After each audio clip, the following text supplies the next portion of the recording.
Известный брянский литературовед Владимир Петрович Парыгин писал: «Стихи Ильи Андреевича Швеца – большая и единая песня о природе и людях родного края».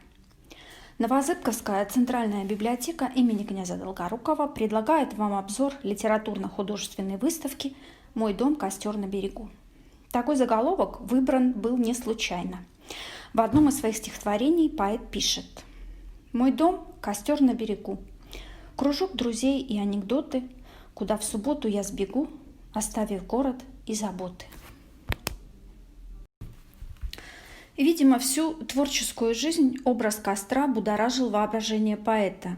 И этот образ в дальнейшем получил свое отражение не только в поэзии, но и в повести «Беглецы». Костер – это свет во тьме, горение. У костра собираются единомышленники, ведут задушевные беседы.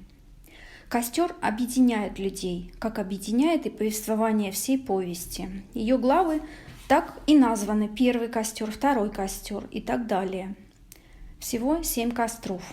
О самой повести расскажем чуть позже. Она заявлена у нас в разделе «И не только поэзия». А сейчас перейдем к первому разделу нашей выставки «Край детства». Любовь к родному краю для Ильи Швеца прежде всего отношение к людям деревни. Самые важные события в жизни человека связаны с малой родиной. В этой рубрике представлены несколько поэтических сборников. Очень много стихотворений Илья Швец посвятил родному селу, дому. Вот одно из них из сборника «Стихи и поэмы» за 1977 год. «И край, где довелось родиться, край детства, край моей весны, какой ни есть он будет сниться, пока могу я видеть сны». Не секрет, что свою юность Илья Андреевич Швец провел в нашем родном Новозыбкове, и ему он посвятил одно из стихотворений. Оно входит во многие сборники стихов нашего земляка. На выставке представлено в альманахе «Над Корной» за 1977 год, выпуск 11. Любой поэт всегда склонен к размышлениям о своем поэтическом ремесле. В рубрике «Мои стихи, мои поэмы. Вот это настоящий я» собраны книги со стихами, поэмами и различными высказываниями самого автора о поэтической судьбе, место поэта в мире и жизни людей, а также воспоминания современников о Илье Швеце. Например, в книге «Брянские писатели» есть статья о нем, а это издание позиционирует себя как наиболее полное, отражающее жанровое и тематическое многообразие творчества писателей Брянского края. Также в этом разделе выставки собраны сборники писателей Брянского края, «Брянщина литературная» и выпуск Новозыбковского краеведческого альманаха «Зыбь», в котором вы сможете найти информацию о Илье Андреевиче. Лучшие произведения военного цикла составили сборник стихотворений и поэм «Ракеты и сердца», который вышел в военном издательстве Министерства обороны СССР в 1974 году. Офицер запаса, фронтовик Илья Швец пишет о партизанах Брянщины, о людях, отстоявших свободу в боях. В военных стихах поэта гордость за победу и скорбь по невернувшимся с фронта воинам. Отдельной темой нужно выделить воспетую автором природу нашего края. Илья Андреевич очень любил рыбачить. Реке, рыбалке посвящено множество стихов. Всегда близкий к простому народу, к природе, Илья Андреевич в зрелые годы нашел уголок нашей области, в котором проводил большую часть своего времени. Это деревня Рясная, находящаяся в нескольких километрах от поселка Десна. Домик поэта стоит на высоком правом берегу реки. Прямо за ним протекает река Десна, делая стремительный поворот. Это место Илья Андреевич называл просто и лаконично «Голубой поворот». В 1975 году вышел одноименный сборник его стихов. В сборник вошли такие стихотворения, как «Отчие места», «Из детства», «Та деревушка, где мой дом».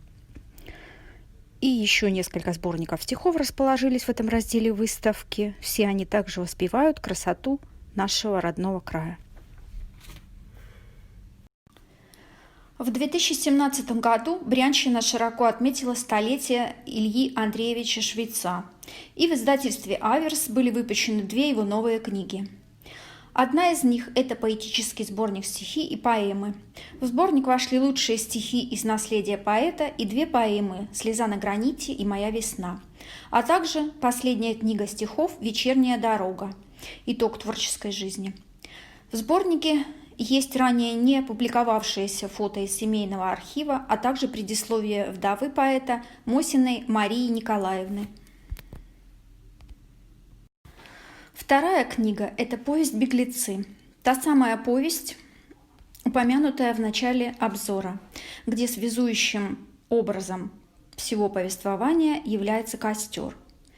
В сюжете этой повести есть два уже немолодых приятеля, уставших от городской суеты и решивших убежать от болезней в места своей юности.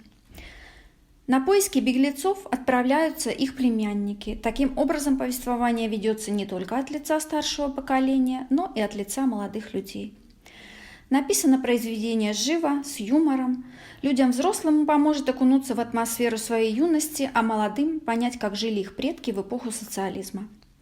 В целом, повесть больше о взаимоотношениях, о любви, что не устареет никогда. Поэтическому празднику в честь нашего земляка Ильи Швеца, проходящему ежегодно в селе Белый Колодец, начиная с 1987 года, год 70-летия автора, посвящен раздел выставки «Снова к Белому колодцу. Люди в августе пришли». Главная книга этого раздела – это литературный альманах «Белый колодец», который был выпущен в 2018 году и собрал в себя всю информацию по истории этого мероприятия, а также произведения его бессменных участников, литераторов Брянщины. Книга содержит воспоминания о поэте, а также большое количество снимков разных лет с места события. В заключении подведем итог строками из поэмы «Трубка мира», где костер становится символом, объединяющим все человечество. И крикнуть хочется: пора, достойным следуя примерам, собраться вместе у костра и президентам, и премьерам. Собраться всем, поговорить о самом главном, самом важном, и трубку мира покурить, поскольку мира все мы жаждем.